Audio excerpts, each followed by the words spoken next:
Elon Musk was supposed to save us from the Democrats. That's what we thought. That's what we believed.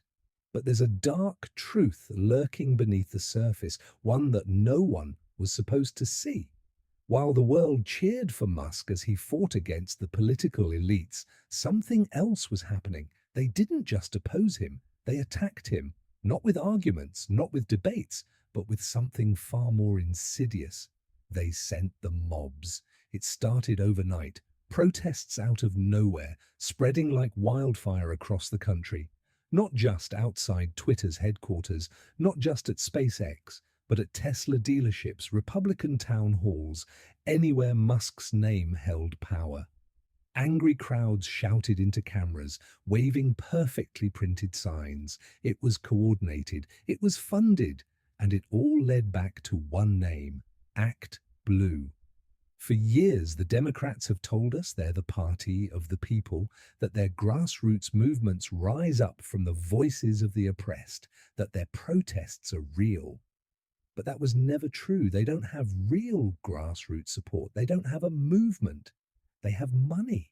And with money, they can create the illusion of anything. So who were these people filling the streets, breaking into Tesla dealerships, disrupting Republican town halls? It wasn't the working class. It wasn't the middle class. It was a manufactured army. The Troublemakers, the Disruption Project, Rise and Resist, names you've never heard of, but you've seen their work. They show up in force, they make noise, they create chaos. And then, like magic, CNN, MSNBC, and the New York Times are right there. Cameras rolling, reporting on the organic outrage of the people. But it's all an illusion, a well-funded, well-organized, prepaid illusion.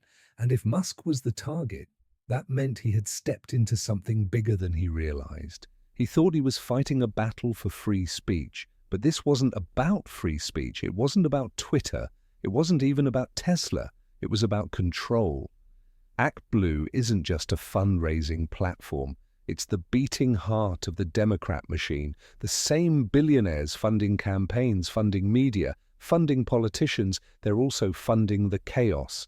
And once you see it, you can't unsee it. The protests, the outrage, the headlines, it's all a script. The same slogans, the same faces, the same perfectly timed media blitzes. Musk wasn't up against activists. He was up against a system designed to crush anyone who steps out of line. So now the real question is this: if everything we see is being manipulated, who is really in control? And more importantly, what are they planning next? Elon Musk had money. He had power. But what he didn't have, what he never saw coming, was the sheer scale of the machine working against him. The protests, the headlines, the coordinated attacks, they weren't random, they weren't grassroots, they were paid for. And when he traced the money, all roads led to Act Blue. For years, Americans were told that Act Blue was just a fundraising platform, a way for ordinary citizens to support their favorite Democratic candidates. That was the lie. The truth? Act Blue wasn't just raising money, it was moving money, hiding money, controlling money. But where was it coming from? That's where things got dark. At first glance, Act Blue's donation records seemed innocent enough, thousands, even millions, of small-dollar contributions from everyday Americans, the working class, the middle class, people chipping in $10, $20, $50 at a time. But dig a little deeper, and something didn't add up.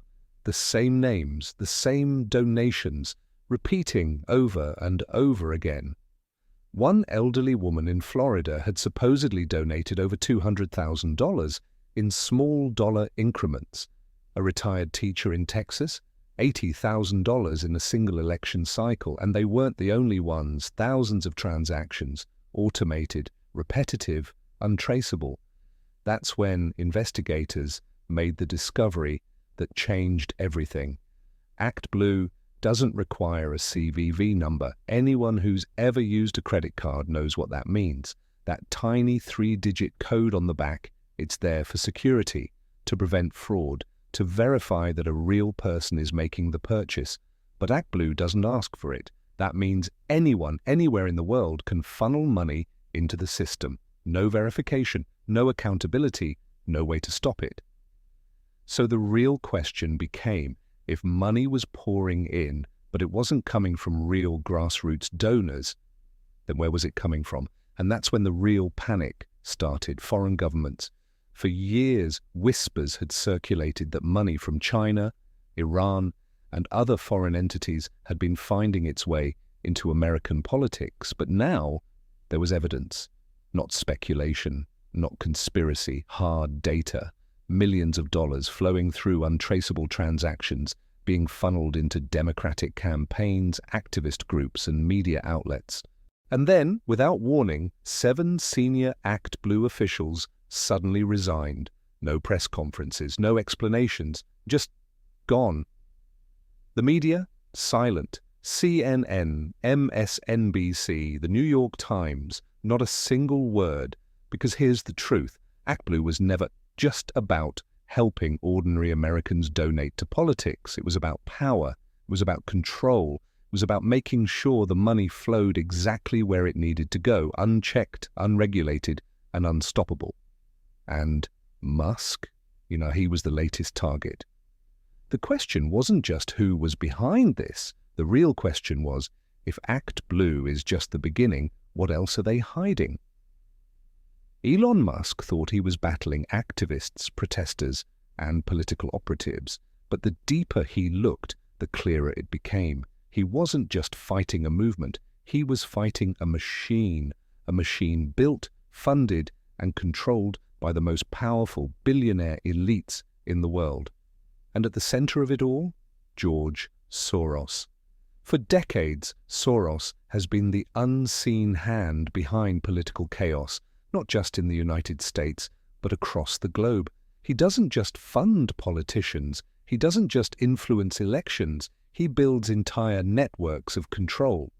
Through his open society foundations and an intricate web of NGOs, he has poured billions into shaping political narratives, destabilizing governments, and ensuring that the system always bends to his will.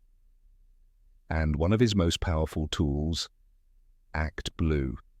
On the surface, Act Blue claims to be a platform for small dollar donations, helping everyday Americans fund the candidates they believe in.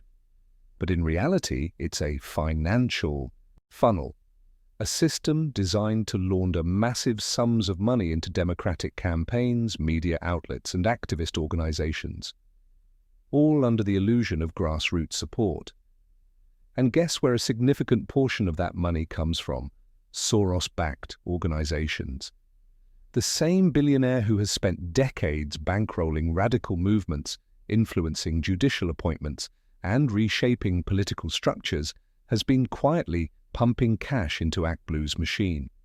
Documents uncovered by independent researchers reveal a stunning pattern: large donations from Soros-linked entities being broken down into thousands of microtransactions, masking the true source of the funds. This wasn't just about financing campaigns, this was about buying narratives. With Act Blue laundering the money, the next step was controlling what people saw. That's where the media came in. Major news outlets, journalists, and social media influencers, many unknowingly, became foot soldiers in a war they didn't even realize they were fighting. The moment Musk started challenging the system, the attacks began. Headlines, hit pieces, coordinated smear campaigns. The message was clear. Elon Musk was dangerous. He was a threat. He needed to be stopped. And Soros, he didn't need to say a word, because his money had already bought the outrage. Musk wasn't just facing Democratic operatives. He was facing an empire built to ensure that no one, no billionaire, no politician, no outsider, could ever challenge the power structure. The deeper he dug, the more impossible the battle seemed. If one man, one billionaire, could funnel billions into shaping elections, buying media influence, and weaponizing activism, what else did he control? And if Musk was now in his crosshairs, one question remained. How far would they go to stop him? The protests weren't spontaneous, they weren't organic, they were engineered. It started with Tesla showrooms, vandals smashing windows, protesters storming inside, plastering signs across display cars. The footage spread online in seconds, furious activists screaming into cameras, demanding that Musk be held accountable. Accountable for what? That part was never quite clear. Then came the protests outside SpaceX, outside Twitter headquarters, at Republican town halls. It didn't matter where, if it was a place tied to Musk, they were there. And every time, the media was ready. CNN ran breaking news segments. MSNBC called it an uprising against billionaire exploitation. The New York Times declared Musk a threat to democracy. But something didn't add up. The same slogans, the same phrasing, the same people. In Los Angeles, a young woman with purple hair and a megaphone screamed about how Musk was silencing marginalized voices. Just 2 days later, she was in Chicago, standing in a different crowd, holding a different sign, but yelling the exact same words. A bearded man in a leather jacket spoke to CNN in Austin, condemning Musk's far-right agenda. Days later, he was spotted leading a march in Washington, D.C. Different city, same interview, same media coverage. This wasn't a grassroots uprising, this was a traveling roadshow. Musk wasn't just facing public outrage, he was facing a production. And behind the curtain? ActBlue. For years, ActBlue has claimed to be nothing more than a fundraising platform, a tool to help everyday citizens donate to political causes. But what if it was something else? What if ActBlue wasn't just raising money, but laundering it, moving it, directing it? Investigators started digging. What they found was staggering. ActBlue didn't just fund political candidates, it funded chaos. Groups like the Troublemakers, the Disruption Project, Rise and Resist, they were all receiving money from ActBlue, the same ActBlue that funneled billions into Democratic campaigns. ActBlue wasn't just bankrolling political campaigns, it was bankrolling the mobs that stormed Tesla showrooms. And it wasn't just protests, the headlines, the panel discussions, the viral op-eds, the narrative itself, they were all moving in perfect sync. It was too coordinated, too polished, too immediate. Whenever Musk was under attack, the coverage was instant. Articles, news segments, expert interviews, all pre-packaged and ready to go. That's when Musk realized something even bigger. The same billionaires who funded ActBlue also owned controlling stakes in the media companies pushing the anti-Musk agenda. Soros, Hoffman, Sandler, Bowman. The same money flowing into ActBlue was also propping up major news outlets. This wasn't just a smear campaign, this was a system, a fully integrated propaganda machine designed to create, shape, and control public perception. And Musk was its next target. The protests weren't meant to stop Tesla, they weren't about SpaceX, they were about breaking Musk's influence, because Musk had done something unforgivable. He had broken their monopoly over information. When he bought Twitter, he shattered the left's stranglehold on online discourse. He let people see what they weren't supposed to see. He restored banned voices. He exposed the censorship machine. And for that, he had to be destroyed. So now, Musk wasn't just facing activists. He was facing a machine built to crush him. And if this was how they fought, then one question remained. If the media is manipulating reality itself, then who is truly in control? And if Musk keeps digging, will he even survive the next attack? ActBlue. The lie. Everyone believed. At first, ActBlue seemed harmless, just another political fundraising platform, a place where ordinary Americans could pitch in a few dollars to support their favorite Democratic candidates. That was the story they told. That was the lie everyone believed. The truth? ActBlue wasn't just raising money, it was moving it, disguising it, using it to reshape the American political landscape. Musk's fight had started with the protests, but when he followed the money, all roads led here to a financial machine so massive, so unregulated, that it made the corruption of old-school politics look like child's play. And the deeper he looked, the more alarming the picture became. ActBlue didn't operate like a normal fundraising platform. It wasn't just handling donations, it was laundering them. The fraud no one saw coming. The transactions weren't coming from grassroots activists or passionate supporters. They were coming from nowhere. Investigators found thousands of identical transactions, small dollar donations, $5, $10, $20, repeated over and over again from the same accounts. Elderly citizens who had allegedly donated thousands of dollars. Yet when contacted, they had no idea they were even listed as contributors. It was fraud on a level no one had ever seen before. But the real scandal wasn't just the fake donations, it was where the money was coming from. ActBlue had a loophole. It didn't require CVV verification on credit card transactions. That meant anyone from anywhere in the world could funnel money into the system, completely untraceable. Who was really funding ActBlue? A closer look at donation patterns revealed something deeply disturbing. Some of the funds could be traced back to shell organizations linked to foreign governments, Iran, China, entities that had no business meddling in US elections. But through ActBlue, their money was laundered, repackaged, and sent directly into the hands of American politicians, activist groups, and media networks. And that was just the beginning. Where was the money going? The protests. Groups like the Troublemakers, the Disruption Project, and Rise and Resist weren't grassroots organizations. They were paid agitators backed by ActBlue money to create chaos. The media? The same money flowing through ActBlue was propping up major media outlets, ensuring that coverage remained one-sided, that narratives were controlled, that enemies like Musk were dismantled in real time. The politicians? It wasn't just about funding campaigns, it was about securing loyalty, ensuring that anyone who dared step out of line was cut off, politically and financially. Then, just as the first whispers of an investigation began, 7 top officials at ActBlue abruptly resigned. No press conferences, no explanations, just gone. Then came the leaks. A bombshell internal email surfaced detailing how ActBlue had been strategically repackaging major donations from undisclosed sources, breaking them down into thousands of microtransactions to conceal their origins. Then another leaked document, even worse.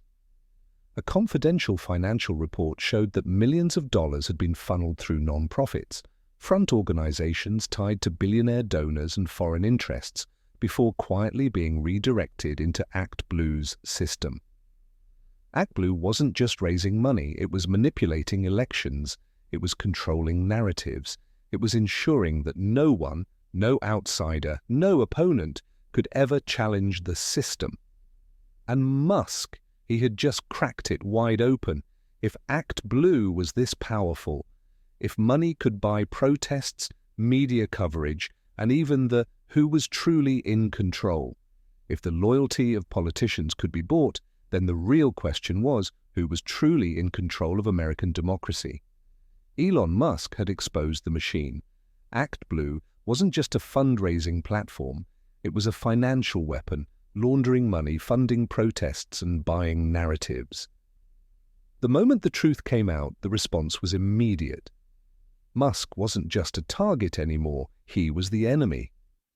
At first, the attacks were subtle, headlines questioning his business ethics, a sudden wave of op-eds painting him as a threat to democracy.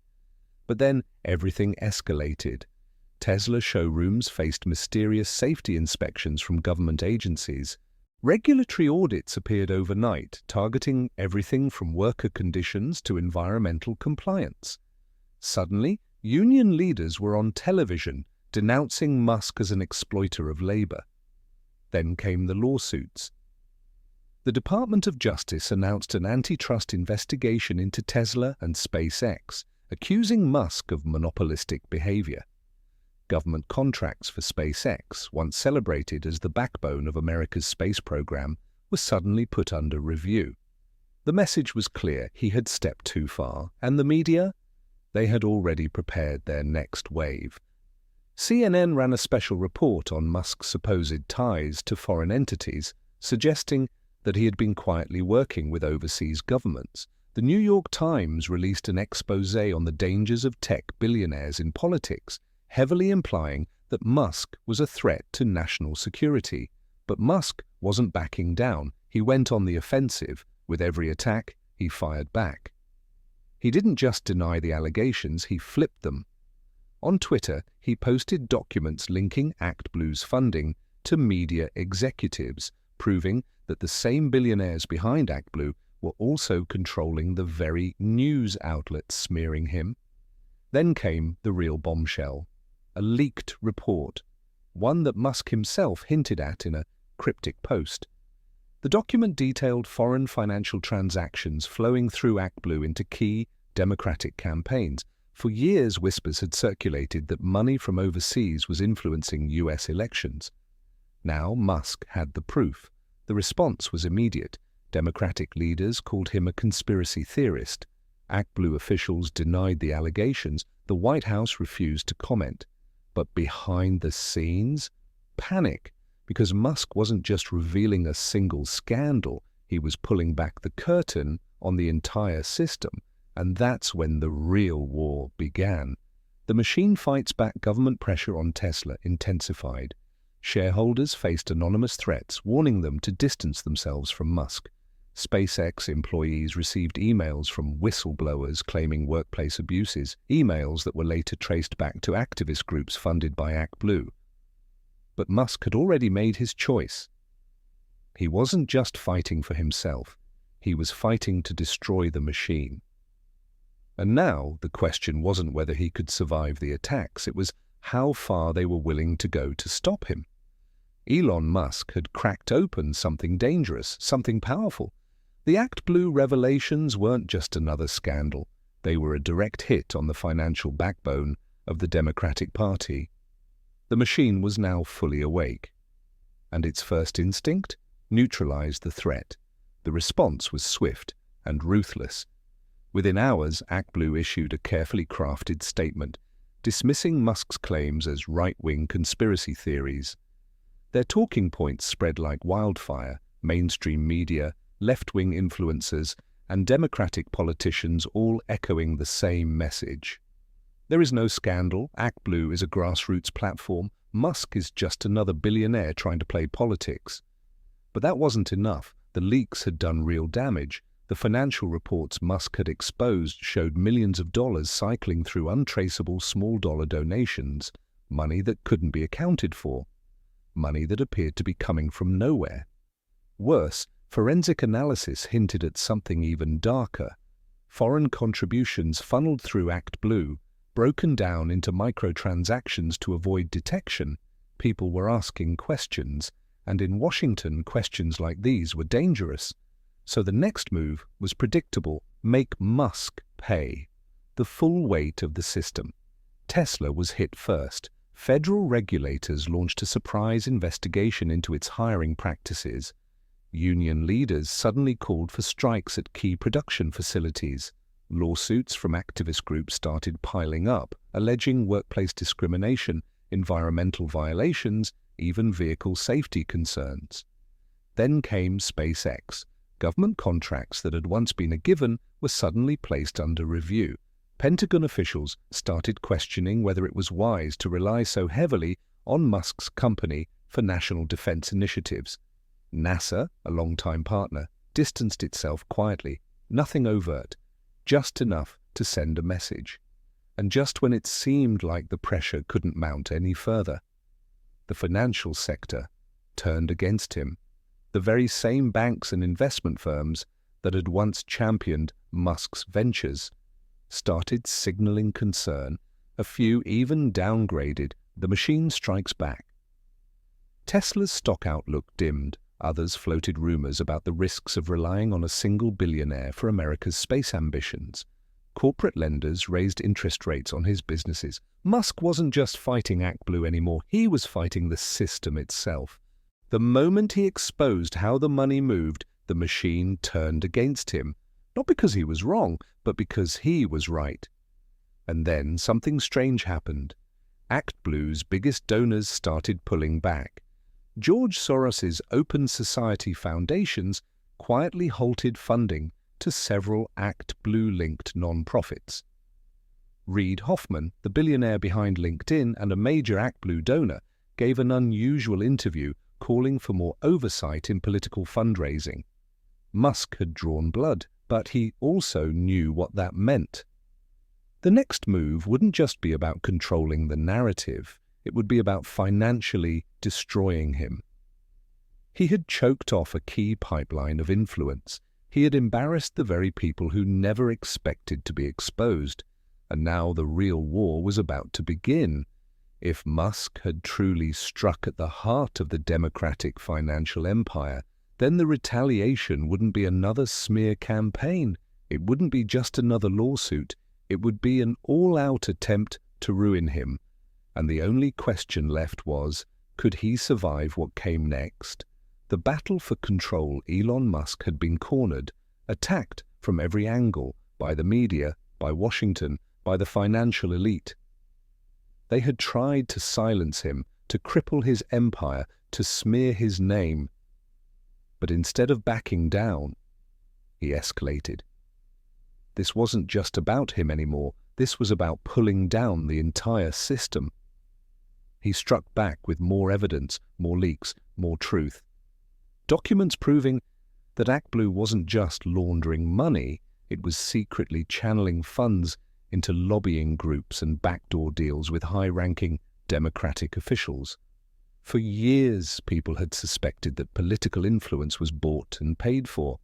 Now, Musk had the receipts, and for the first time, Congress was forced to act. Cracks in the machine. Republican lawmakers, already smelling blood in the water, called for a full congressional hearing into ActBlue's finances. They demanded an investigation into unverified transactions, suspicious donation patterns, and foreign-linked contributions. The pressure was building, and the Democrats knew it. Behind closed doors, panic set in. ActBlue had been their golden goose, the financial pipeline that kept the machine running. But now that pipeline was under scrutiny, and the last thing they could afford was for the public to realize just how deep the corruption went. The party was splitting. Some senior Democrats, fearing for their own careers, began whispering about damage control. A few floated the idea of reforming ActBlue, promising more transparency to avoid a full-blown scandal. Others wanted to go scorched earth, bury the evidence, spin the narrative, destroy Musk before he could take this any further. And then the first cracks appeared. A major Democratic donor pulled his funding from ActBlue, citing concerns about its operations. Another high-profile figure, a longtime party insider, abruptly resigned. The media tried to contain the fallout, but the damage was already done. The American public was starting to wake up. Polls showed that trust in ActBlue had plummeted. Independent donors froze their contributions. The narrative was slipping, and for the first time, Musk wasn't just on defense, he was winning. The system fights back. But he knew better than to celebrate, because when a machine like this starts to break, it doesn't just stop, it fights back. Desperate, the Democrats scrambled for a counterattack. If they couldn't stop Musk with lawsuits or regulatory pressure, they would find another way. They needed a distraction. They needed a scapegoat. And Musk knew exactly what that meant. If they couldn't protect ActBlue, they would burn something else to the ground. The question was, what? And who would take the fall? The party fractures. The Democratic Party was fracturing. ActBlue had once been untouchable, the engine that kept everything running, fueling campaigns, funding activists, controlling narratives. But now, it was radioactive. Musk's relentless exposure of the system had done something no one thought possible. It forced the cracks in the foundation to widen. At first, party leadership presented a united front, dismissing the scandal as right-wing hysteria. But behind closed doors, panic.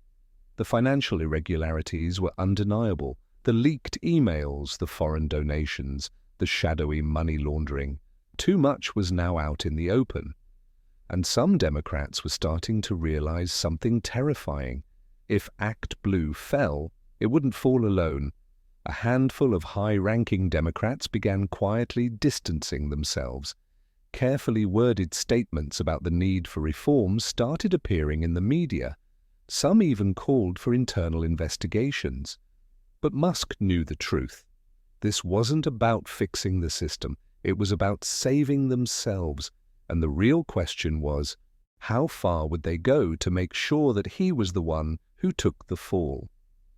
The fall of Act Blue. Hoping that minor concessions could contain the damage before it took down the entire party, some Democrats clung to the idea of reform.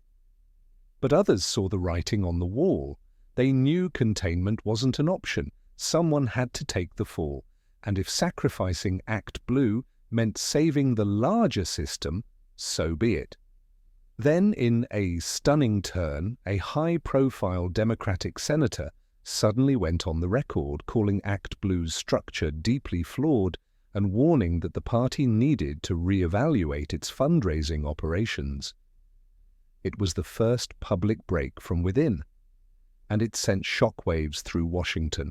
The shift was happening, slowly, calculated but undeniable. Musk could see it. The Republicans could see it. The donors and political strategists could see it. And so could the media. The narrative shifts. Overnight, the tone of reporting changed. For months, every mainstream outlet had defended Act Blue, dismissed the allegations, smeared Musk as a conspiracy theorist. But now, they were preparing for an exit strategy. Articles began appearing with headlines like, "Is Act Blue too big to fail?" The need for transparency in political fundraising. It was subtle, but the message was clear. Act Blue was expendable. And then, the real bombshell dropped.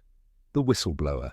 An anonymous whistleblower, a long-time Democratic operative, came forward with explosive new documents. The files confirmed what Musk had been saying all along. Money from foreign sources filtered through non-profits, funneled directly into Act Blue's system. But there was more.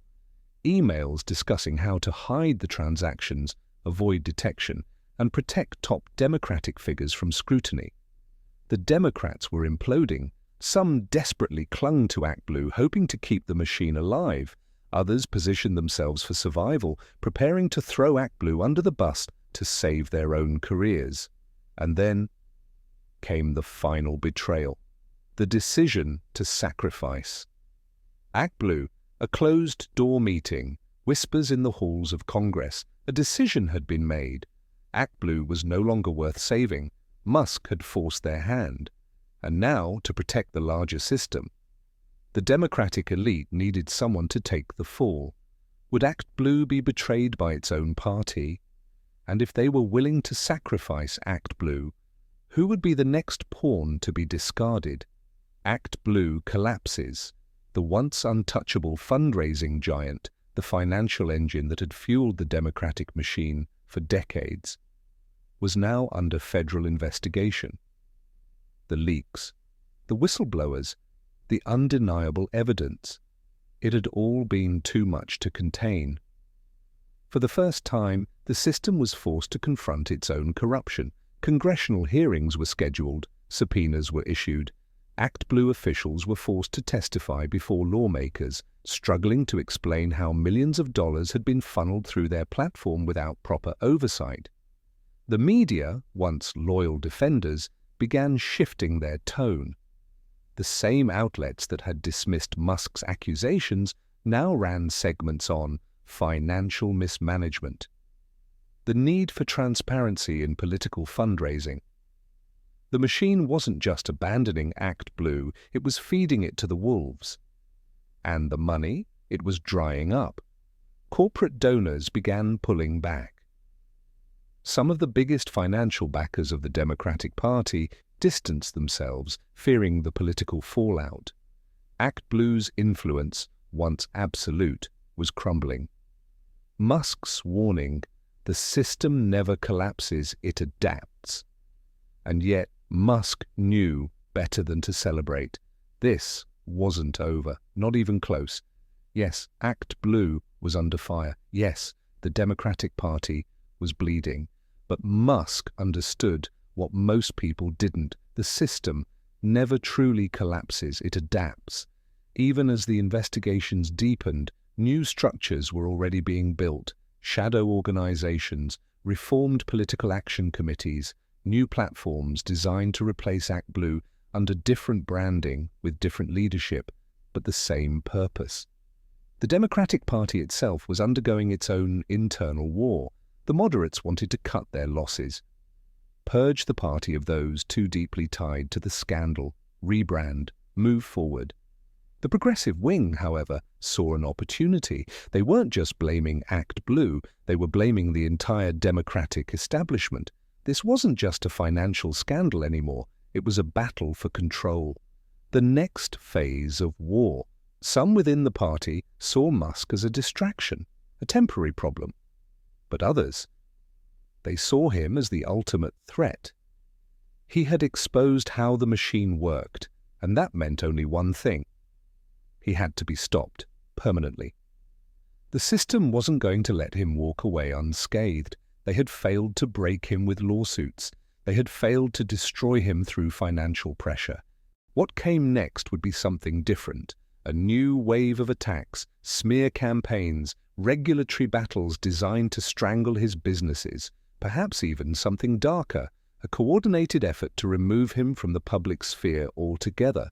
Because while Act Blue had fallen, the people who built it were still in power. The war wasn't over, it was just entering its next phase. And the real question wasn't whether the Democratic Party would survive. It was, who would ultimately control America when the dust finally settled?